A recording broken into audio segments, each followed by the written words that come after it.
Van Hechter is here with us now. How are you doing today? I'm not too bad. How are you?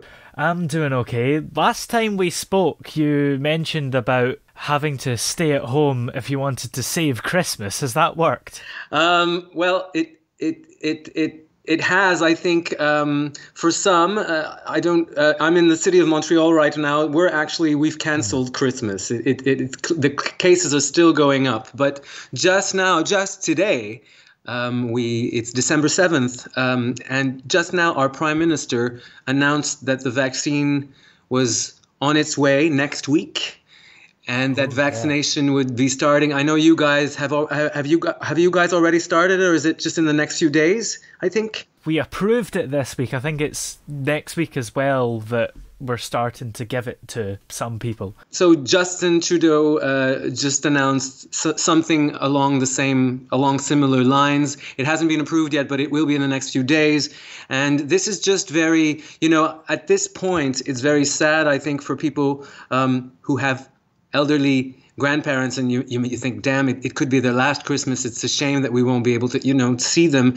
But for most of us, just knowing that there's a vaccine on the way, I think that it makes it a lot easier to think that we're going to skip Christmas once. It's not the end of the world. Everything will be back to normal by the end of the summer, and then next year we could have a double party kind of thing. Oh, yeah. I think it's just the announcement of a glimmer of hope changes everything for us. It'll be much easier to be patient this winter, for instance. Yeah. Although the thing is here, our rates are also very high, but they're allowing us 5 days to meet up to 3 households can all mix together at Christmas time. Wow. I don't see why we've got as many as 5 days. You only really need the one, don't you? You need the 20 minutes really to catch it. Yeah. So I don't know about that. Every country does it differently. I'm just hoping that your cases won't be booming in January. Well, I can assure you they will. They will. Yeah. Now, you have got a new song out from the album Love Elastic. Yes. It's called I Believe, Yes. which is quite a cool pop song. What is the premise behind that song exactly? It's a song about hope, and it's an anti-cynicism song. I really just wrote it for pleasure. I didn't even think it would be a single on the album, to be honest. And in this gloomy time, I decided to release it, and it was a very spur of the moment situation. I hired a guy to make a video within 72 hours, 48, 72 hours. He did it. It was really a spur of the moment thing. I just believe that we do need hope, and I also believe that we do come out of a lot of things in a wonderful way. We know life is crappy at times. We all know about sufferance. We all know about misery. We know all of those things, but sometimes we forget to remember that life can also be absolutely fantastic in the end. Some stories do end well. And that's what this song is about. And I just thought it's the holidays. Everyone's going to stay home.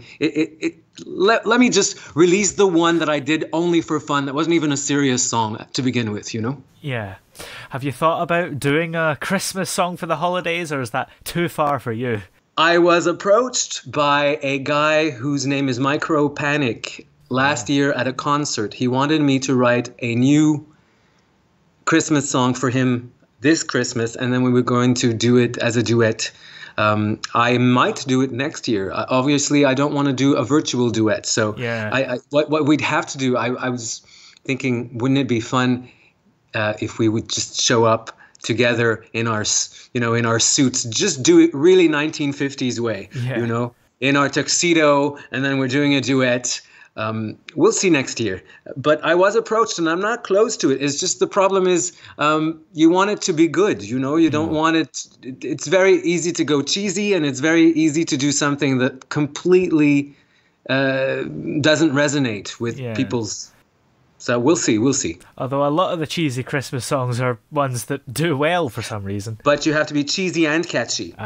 You can't be. I don't know that I can do that. But it's a challenge, and I'm open to it. I have until next Christmas to Yeah. to think it over. Well, no, not really. We'd have to record it in August, but Yeah, that's true. we'll see. We'll see. Well, I'm open to it. I'm open to it. Yeah. Now, there's a French part of this song as well. Yes. What gave you the idea to go French? Well, I am French. Huh. To begin with, I mean halfway. Yeah. I don't usually think music in French. I don't know if I had told you that the last time we spoke, but I think that I process music in English because I was taught music to an extent by my mother, who was English speaking. Yeah. And I think that that's just, it's not so much a preference, it's just the way my brain is wired. Music it happens in English in my brain because it was taught to me in English. However, I think that l'amour is somehow more romantic to me than love. Well, because it's French. Yes. And French is the language of love. Apparently so. I just wanted to do it, and I thought it was funny. Also, one of my vanettes, I call her Bobby Bobette, but her real name is Alison. She's French, from France, and she has this divine accent. I used her in the backdrop. It was an excuse also to bring her into the studio. It was great. And strangely, I'll tell you one thing. I'll tell you one short story. You'll laugh maybe. I started considering this song as a single when my next door neighbor, a girl who's really cool, told me, I love that song. You know, the one where you keep repeating gla gla bla bla gla bla bla blah. And I was like, no, that's not it. That's l'amour, dear. All right, but I'm glad you like it. Strangely, that was an incentive. I was like, you know what? I'm going to release that song for you, and I dedicate. I'm saying it now to everyone I'm dedicating this song to Jeanne. Yeah. And repeating that I'm not saying gla bla gla. Yeah. Well, on that note, do you feel like putting stuff in French maybe loses an important message sometimes? I don't know if people like that can't understand it. I don't. I think that I won't put complicated words, but who doesn't know l'amour? Well, her. You know, come on. Yeah, exactly. There. What is it that you believe in the song, would you say? I believe that the impossible can happen. I say it. And I also believe that hearts weren't meant to harden. Sums it up. Yeah. That's it. I think it's just a reflection on cynicism and how we're not meant to become bitter, and life is sufferance. We suffer in life, but the big challenge is to not become cynical. Yes. And I believe that that's possible. It's much easier. It's much more cowardly to start getting bitter after a few challenges in life. It's much, much harder to keep believing that life is beautiful after death, after illness. And when you do that, it's when you're capable of keeping your heart open and loving. Well, that's a great accomplishment, and it's also a sign of strength. Yes. That's what I believe. Absolutely. The whole song then, was it a quick process for you to come up with the idea for it? I think I wrote it in about 2 minutes. Wow, shorter than the song, right? And it was just fast. It was just what I wrote it very, very fast, and then we went into the studio. Eric had already laid down the musical tracks. I called up Bobby, and I was like, "You're gonna sing l'amour because you're so good at it." And you know, I always joke about her because I do call her of all the Vanettes, I call her the Queen of Love. So, and she just came in, and it was one of these things. We didn't take the song seriously, but we loved it, and it was just it was like a Sunday afternoon, very, very casual. It was great. It was fast. I don't even know that I think that the shut up, that I think they were improvised. I don't even remember thinking I would do that before I walked in. It was a nice moment. So I'll keep that one. You know, there are many, many wonderful moments in music. Every time someone has a job they love, there are bound to be many wonderful moments. But this one is exceptional because it was warm, and it was more like three friends together in a bubble. Yeah. That was cool. Absolutely. Yeah. With no pressure, because I was like, this is not even a single. Who gives a shit? Let's just do what we want, Val? Yeah. Yeah. Do you do all the instruments on it yourself, or are you No, just kind never. of vocalist? I'm no good. I have no talent whatsoever. And I know how to do my chords on keyboards and this and that. But Eric does the music. He is far better a musician. So kudos to Eric, by the way, Eric Wiseman. His wife's got COVID right now. So let's just say hello. Yeah. I hope to see you very soon, guys. Hopefully she recovers soon. Is he a wise man? Strangely, he is. I always thought he was Jewish, really. When I first saw the name, I was like, oh, another Jew. I keep working with Jewish people. And then he's like, I'm not at all. I'm like, what the hell's that name then? I don't understand. But no, he is a very wise man. He has the wisdom of integrity. Yes. Which is a very rare quality. Yeah. Especially these days. Yeah, it is. You never know who to believe. I agree, and in music, and in such, I do evolve in a rather at times sketchy business. I do, and I met this guy who's so honest. I think that's gold to me. Yeah. Yes. You've got some pictures you've sent me as well of "We Will Conquer COVID." How did you make them? Are they real parrots that you've got? No, they're not. They're not on my. I contacted Anne Laudoir, who is also in France. You see, there's still the French edge is still in me. It's just So I contacted Anne Laudoir, who is oftentimes has been my photographer, but who also does a lot of artwork. I said, let's do something. I was so pleased with everything she did in terms of album artwork. I thought, why don't we do something uplifting? So I have about 7 more of these "We Will Conquer COVID" pictures coming up early next year. I love to work with her because she goes a bit crazy. And so I just thought that was just me spending money for fun. There was no promotional goal. It was just, let's do art and let's try to be uplifting. So, we will conquer COVID. We will. Yeah, we So, definitely will. There you go. One day or another. Yes. Yeah, sooner or later. My fear, right? I mean, I suppose the vaccine would probably fix this, right? But they're going to eventually say that there's no more COVID, but there's going to be secretly one guy who's still got it, and he's going to bring it back. That's why we need to get vaccinated, and I understand the reluctance to vaccination. I understand it intellectually, but I also think that right now we can't afford to not get vaccinated. It's not for ourselves so much, it's really to protect others and to not spread it. So yes, I agree with, I see what you're saying. I hope that this won't happen. Yes, because then because now you're thinking about, wow, it's going to be the end of the world, and I don't want to go there. No, I'm too old to go there. You can still imagine the end of the world at your age. Oh yeah. I can't. You know you're getting old when you hear the news and it goes, by 2050 the world will be covered in sea, and you're like, we're dead by then. It doesn't matter. Oh God, well, no, 2050. Yes, that is scary because I think some of us will still be around. I think. Yeah.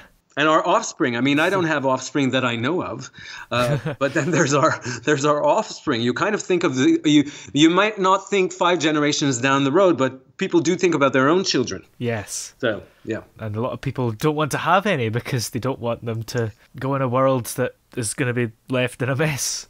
I heard that a lot in the last 5 years. I've been hearing that. I believe we'll find solutions. Yeah. I really do. I I still have faith. I still have faith. I suppose not having children kind of is a solution in a way, isn't it? We're overpopulated, so Yeah. it's part of the. I would say, why don't you? It depends. I mean, this is a very personal. I didn't know we would go there today. This is a very personal. This is a very personal. I mean, I know I have friends who want children, who needed to have children. I completely understand and respect it. Now, if you don't feel the need to reproduce, if you to my friends who say I don't want to put new children on this earth because of exactly what we said, I would think that if you have the means, then adopt. Yeah, I suppose that's many children are left behind. So okay, you don't want to create new humans, but then if you do have like a proper job and something to offer to a new generation, then why don't you adopt? And that could be a beautiful solution. Yeah. I mean, the only thing is, I think a lot of people like having children because they're kind of a mini-me, I suppose. I know, and that in itself, I mean, it's part of nature, but at the same time, it could get very tricky because you don't want to project yourself on someone else, and in the end, everyone's an individual. Yeah. So that could be very dangerous. Absolutely. I myself was a huge disappointment to my father because in the end, I wasn't a mini him. I had a lot of things like him with like 5 major differences that only showed up later. and then I went from being the one that, he went from having so much hope to being so disappointed. Yeah. I know you're asking the questions, but I'm still going to go there. Do you want children? I don't know is the answer. You don't know? Yeah. All right. It's a good answer. You don't need to know. I'm just saying that to cover my back so that when you come back to me in 30 years, you said you were going to have 6 kids. No, but people can change their minds. It's all right not to know. That's a very good answer. Is it? It is, because I don't know that it's something that you need to think about all the time. I think when the time is, you can I think we could, what I'm saying is I believe we can be happy with children, without children. And I think in life it's best to go with the flow. And when you have children, it happens by mistake anyway. So. Well, I was a mistake, but a very happy one, mind you. I don't think that sometimes it's not a mistake. Come on. Well, Don't be cynical. You got to listen to the song. Oh, a little more. Don't be I've got cynical. a channel that I believe. It's not always a mistake. Yeah. Well, you are also planning next year, if the vaccine goes well and everything, to come over to the UK to play a few dates as well, aren't you? There's talk about it. So long as things aren't signed, you can't claim that it's a done deal. Yeah. But there is talk about it, and there has been for a time now. I think the last time you and I spoke, I expressed this. It seems that when we look at the Spotify results, it appears that a lot of young people from the UK enjoy my music. And I love that you guys are often the first to start listening to songs of mine. I love it. And I thought when this agency contacted me about dates in the UK, in my mind, there's no question that I will do it if it comes about. I'll be thrilled to go. Yeah. I only remember England from when I was a child. I'd be delighted. And you're cool people, so I think I could have a lot of fun with you on stage. Yeah, I was just thinking, all the places you would play, would you do 30 different places, or would it be a few nights here, a few nights there?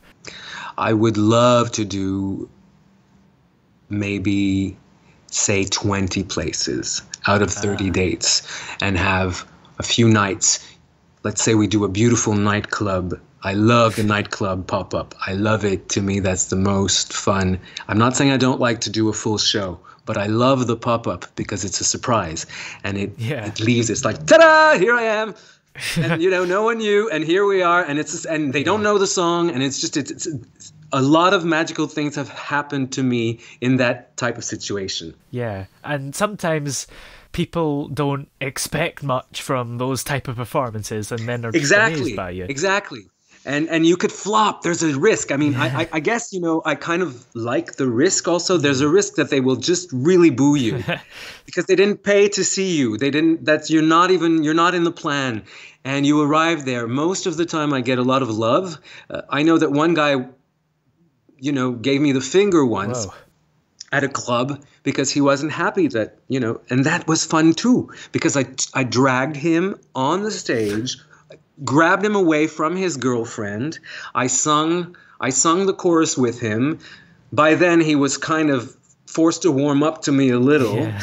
He gave me the finger again, What? however. And I French kissed him. Oh, wow. At the end of my song. And then I threw him back out. Yeah. Threw him back.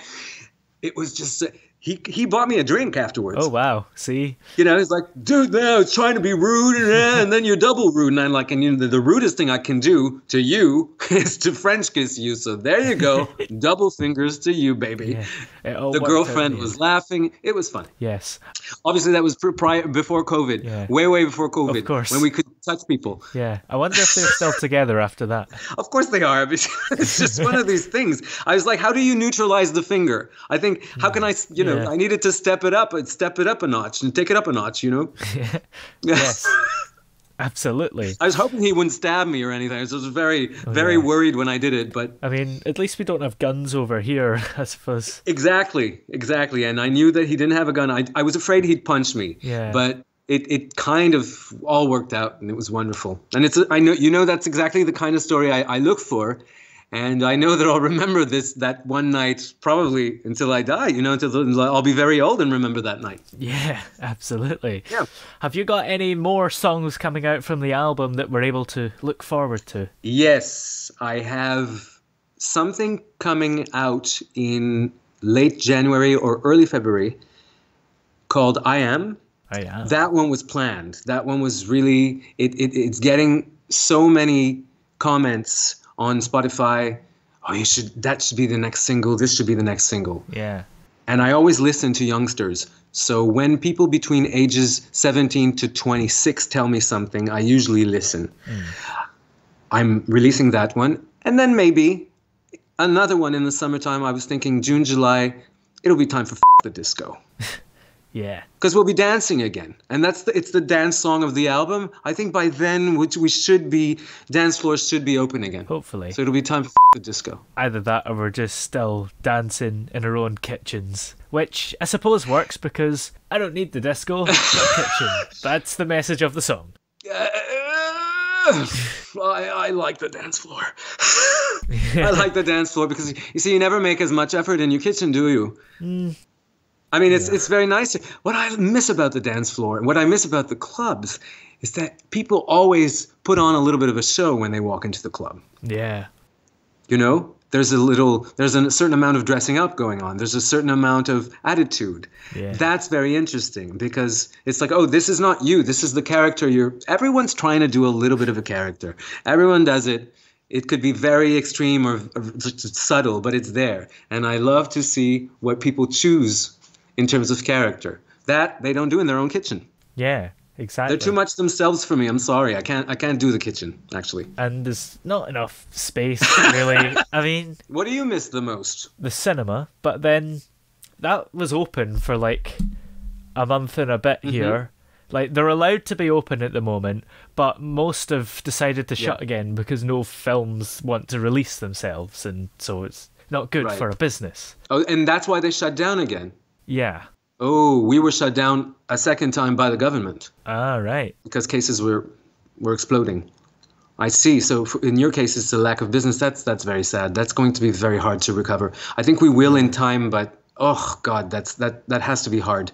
Yeah, it was the James Bond film that pushed them over because they delayed that a second time because it was meant to be in November and now they've said April again, and right, which is now a year after it was meant to be released originally. So I don't know when cinemas will open again, if they ever will. I think I think the spring, and I really do hope that these movies won't be burnt. I'm hoping that they won't be burnt. Yeah. Because you create a hype, you need to. It's very hard to create 3 hypes. Exactly. It's true. It's true. So I'm really keeping my fingers crossed. But cinemas, people in bars, people in theaters, just has to be so difficult. Yeah. For these people. Yeah. Absolutely. Well, where are we able to check out your music online if we want to have a little listen to it? Well, my dear friend, Mr. Gribben, you can check out my Spotify. I'm Van Hechter on Spotify. You could do, of course, Amazon. You could do iTunes. The album is Love Elastic. You said it, and this new song is called I Believe. I'm really all over the place. I'm on Deezer as well. I don't follow I don't know how well or poorly I do on Deezer. Maybe I'm a total flop on that one. I have no idea. But I'm pretty much everywhere. My biggest fun is to be active with people who follow me on Spotify and YouTube. That's those. If you actually want to talk to me specifically, I manage those personally. Yeah. And I have to apologise because I think I've said your name wrong in many ways now, because I just listened to you and you said Van Hechter. Yes. So it's French, is it? Yeah. Yes, and you did, but I didn't say anything, and I actually purposely pronounced my name now. Yeah. Well, there we go. You're talking to an old monkey with tricks. Yep. I don't correct people. I'll just. Yep. Well, thank you very much for coming on the show today. It was great being able to talk to you for a second time. Oh, it's great to talk to you. And I just want to wish you, first of all, happy holidays, and also to the UK. Thank you so much for the support, because you guys seem to be very, very good with me, and I hope that I can return the favor in some form by visiting you and giving you a good show very soon. Yes, hopefully very soon. Thank you. All right. Bye-bye.